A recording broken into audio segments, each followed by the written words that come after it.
أعوذ بالله من الشيطان الرجيم. بسم الله الرحمن الرحيم. الحمد لله الذي أنزل على عبده الكتاب ولم يجعل له عوجا قيما لينذر بأسا شديدا من لدنه ويبشر المؤمنين الذين يعملون الصالحات أن لهم أجرا حسنا ماكثين فيه أبدا وينذر الذين قالوا اتخذ الله ولدا ما لهم به من علم ولا لآبائهم كبرت كلمة تخرج من أفواههم إن يقولون إلا كذبا فلعلك باخع نفسك على آثارهم إن لم يؤمنوا بهذا الحديث أسفا إنا جعلنا ما على الأرض زينة لها لنبلوهم أيهم أحسن عملا وإنا لجاعلون ما عليها صعيدا جرذا أم حسبت أن أصحاب الكهف والرقيم كانوا من آياتنا عجبا إذ أوى الفتية إلى الكهف فقالوا ربنا آتنا من لدنك رحمة وهيئ لنا من أمرنا رشدا فضربنا على آذانهم في الكهف سنين عددا ثم بعثناهم لنعلم أي الحزبين أحصى لما لبثوا ومدى نحن نقص عليك نبأهم بالحق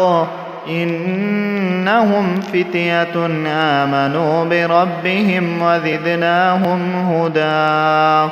وربطنا على قلوبهم إذ قاموا فقالوا ربنا رب السماوات والأرض لن ندعو من دونه إلها لقد قلنا إذا شططا هؤلاء قوم اتخذوا من دونه آلهة لولا يأتون عليهم بسلطان بين فمن أظلم ممن افترى على الله كذبا وإذ اعتزلتموهم وما يعبدون إلا الله فأووا إلى الكهف ينشر لكم ربكم من رحمته ويهيئ لكم من أمركم مرفقا وترى الشمس إذا طلعت تزاور عن كهفهم ذات اليمين وإذا غربت تقرضهم ذات الشمال وهم في فجوة منه ذلك من آيات الله من يهد الله فهو المهتد ومن يضلل فلن تجد له وليا مرشدا وتحسبهم أيقاظا وهم رقود ونقلبهم ذات اليمين وذات الشمال وكلبهم باسط ذراعيه بالوصيد لو اطلعت عليهم لوليت منهم فرارا ولملئت منهم رعبا وكذلك بعثناهم ليتساءلوا بينهم قال قائل منهم كم لبثتم قالوا لبثنا يوما أو بعض يوم قالوا ربكم أعلم بما لبثتم فابعثوا أحدكم بورقكم هذه إلى المدينة فلينظر أيها أذكى طعاما فليأتكم برزق منه وليتلطف ولا يشعرن بكم أحدا إنهم إن يظهروا عليكم يرجموكم أو يعيدوكم في ملتهم ولن تفلحوا إذا أبدا وكذلك أعثرنا عليهم ليعلموا أن وعد الله حق وأن الساعة لا ريب فيها إذ يتنازعون بينهم أمرهم فقالوا ابنوا عليهم بنيانا ربهم أعلم بهم قال الذين غلبوا على أمرهم لنتخذن عليهم مسجدا سيقولون ثلاثة رابعهم كلبهم ويقولون خمسة سادسهم كلبهم رجما بالغيب ويقولون سبعة وثامنهم كلبهم قل ربي أعلم بعدتهم ما يعلمهم إلا قليل فلا تمار فيهم إلا مراء ظاهرا ولا تستفت فيهم منهم أحدا ولا تقولن لشيء إني فاعل ذلك غدا إلا أن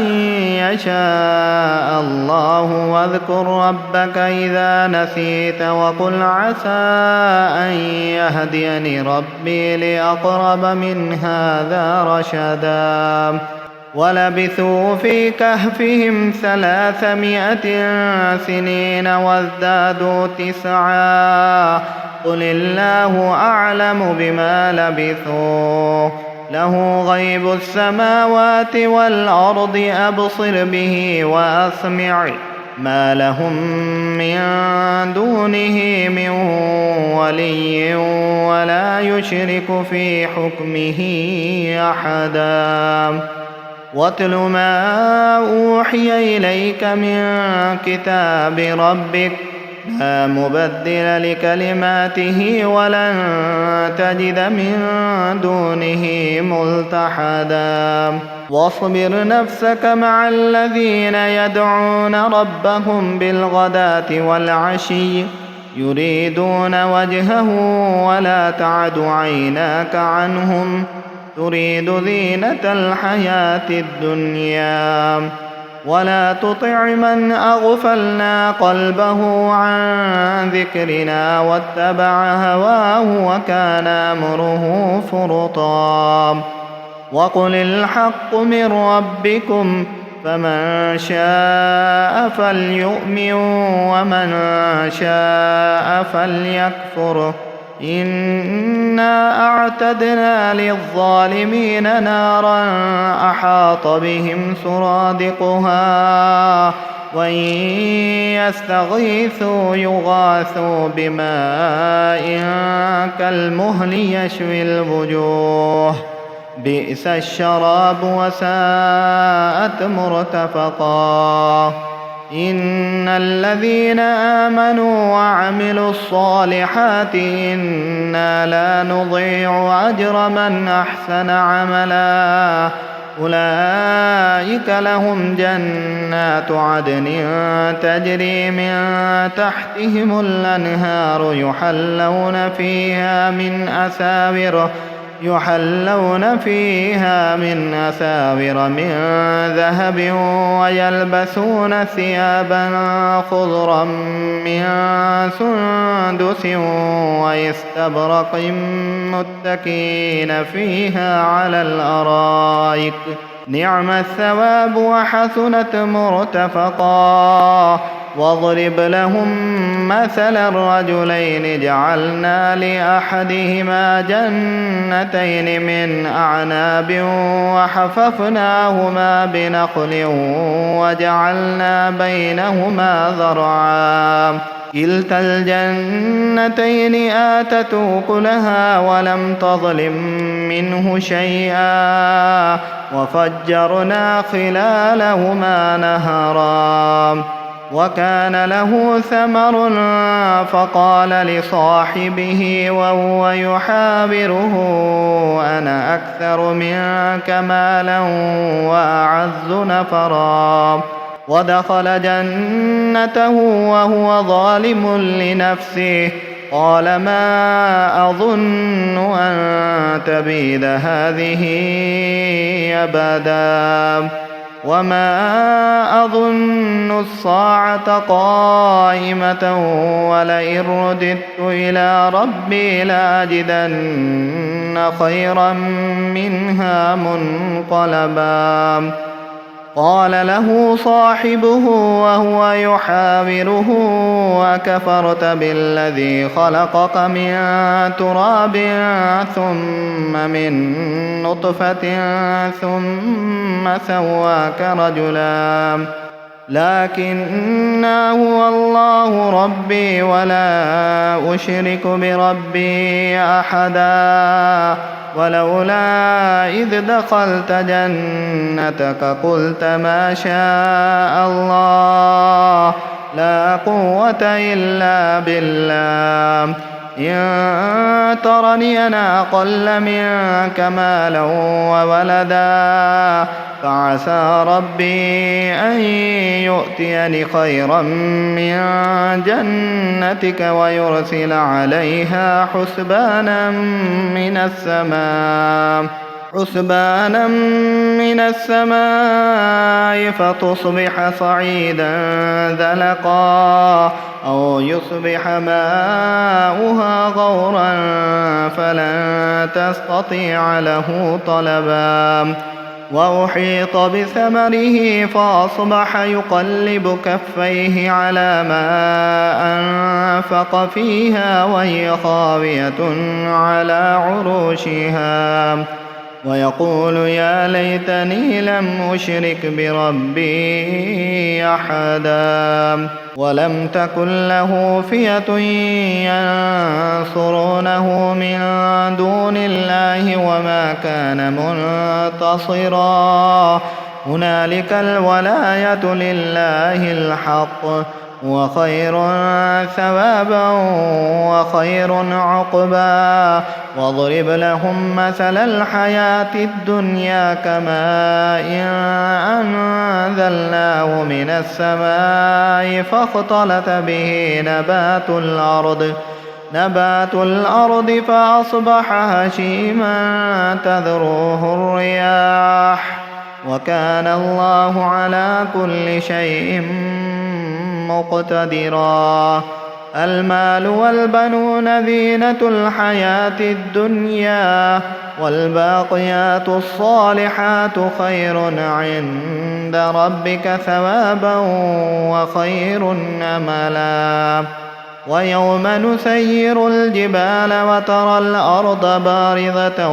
وحشرناهم فلم نغادر منهم أحدا وعرضوا على ربك صفا لقد جئتمونا كما خلقناكم أول مرة بل زعمتم أن لن نجعل لكم موعدا ووضع الكتاب فترى المجرمين مشفقين مما فيه ويقولون يا ويلتنا ما لهذا الكتاب لا يغادر صغيرة ولا كبيرة إلا أحصاها ووجدوا ما عملوا حاضرا ولا يظلم ربك أحدا وإذ قلنا للملائكة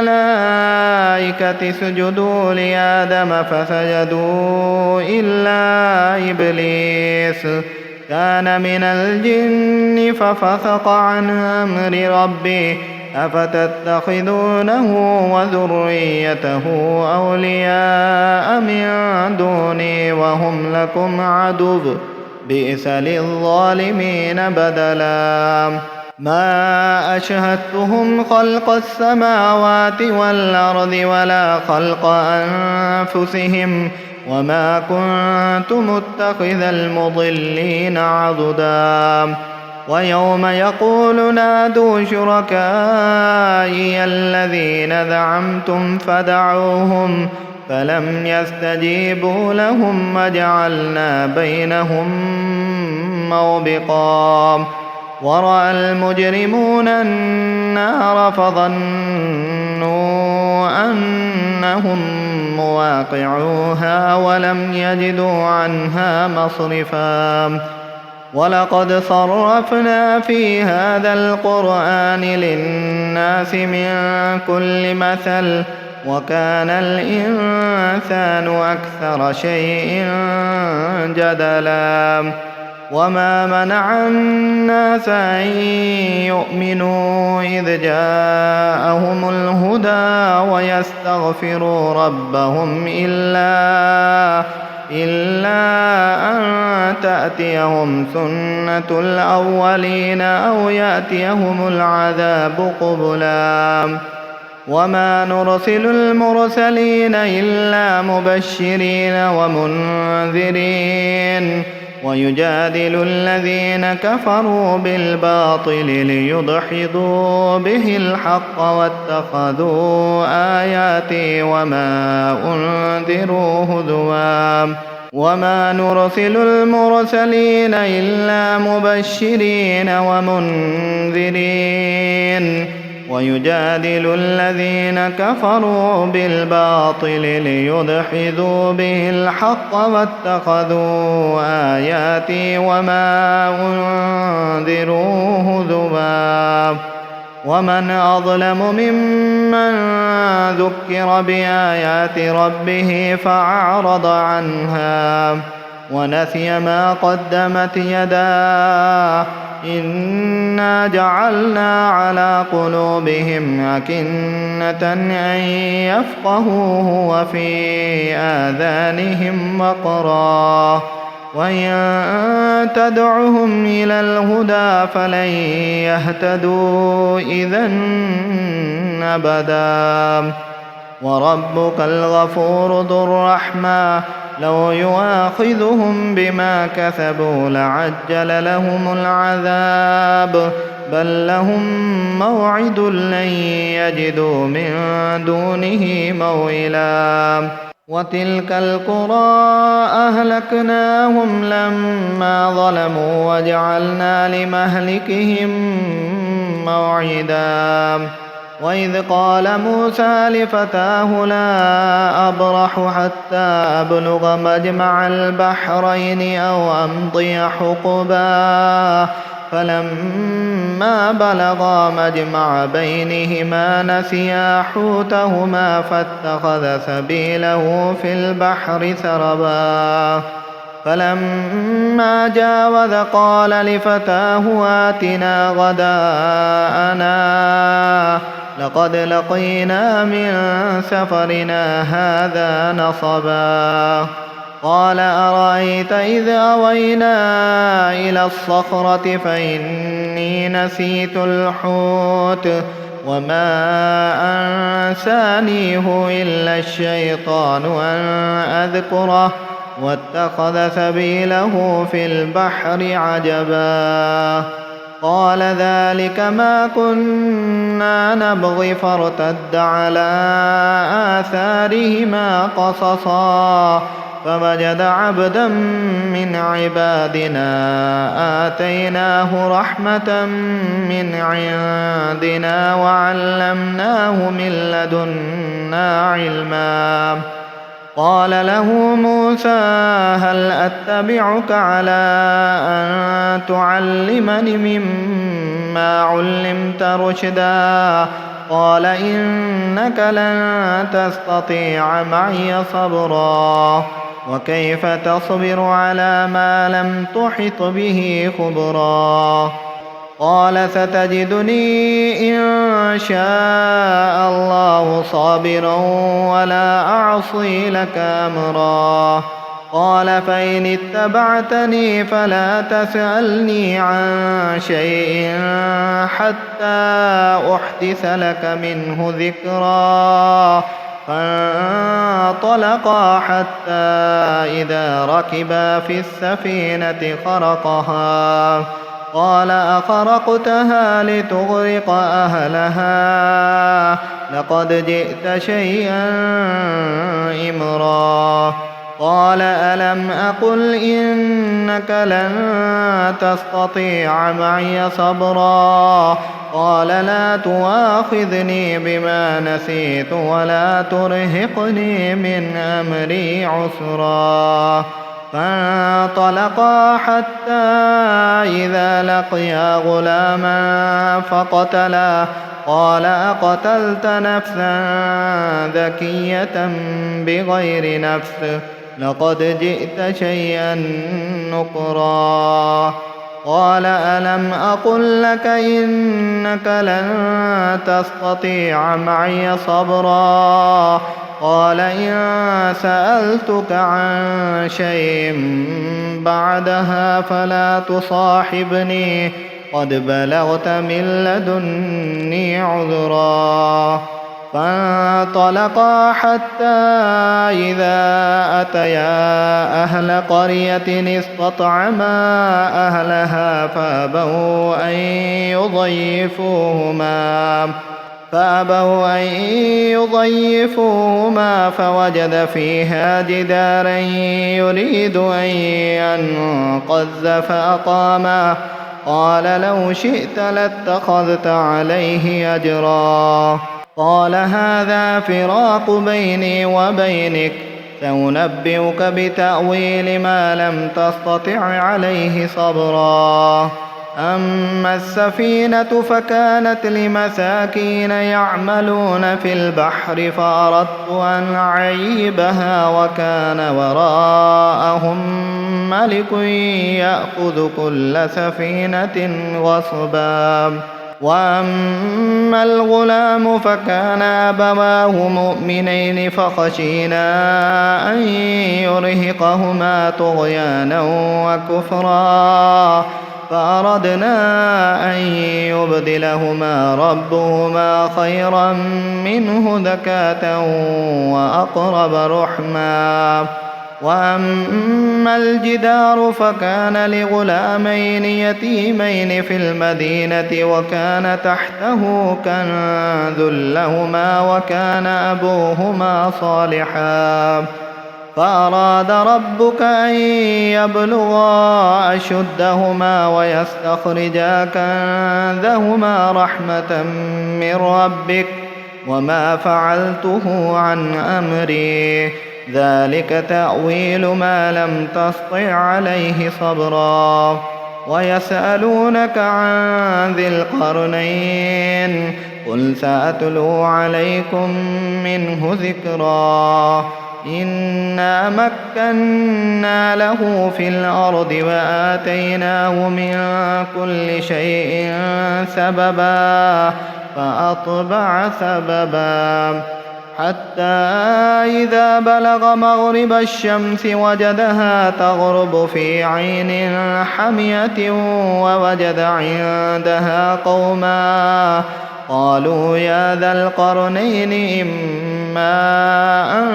تعذب وإما أن تتخذ فيهم حسنا. قال أما من ظلم فسوف نعذبه ثم يرد إلى ربه فيعذبه عذابا نكرا. وأما من آمن وعمل صالحا فله جزاء الحسنى وسنقول له من أمرنا يسرا. ثم أتبع سببا حتى إذا بلغ مطلع الشمس وجدها تطلع على قوم لم نجعل لهم من دونها سترا كذلك وقد أحطنا بما لديه خبرا ثم أتبع سببا حتى إذا بلغ بين السدين وجد من دونهما قوما لا يكادون يفقهون قولا قالوا يا ذا القرنين إن يأجوج ومأجوج مفسدون في الأرض فهل نجعل لك خرجا على أن تجعل بيننا وبينهم سدا قال ما مكني فيه ربي خير فأعينوني بقوة أجعل بينكم وبينهم ردما آتوني زبر الحديد حتى إذا ساوى بين الصدفين قال انفخوا حتى إذا جعله نارا قال آتوني أفرغ عليه قطرا فما استطاعوا أن يظهروه وما استطاعوا له نقبا قال هذا رحمة من ربي فإذا جاء وعد ربي جعله دكا وكان وعد ربي حقا وتركنا بعضهم يومئذ يموج في بعض ونفخ في الصور فجمعناهم جمعا وعرضنا جهنم يومئذ للكافرين عرضا الذين كانت أعينهم في غطاء عن ذكري وكانوا لا يستطيعون سمعا أفحسب الذين كفروا أن يتخذوا عبادي من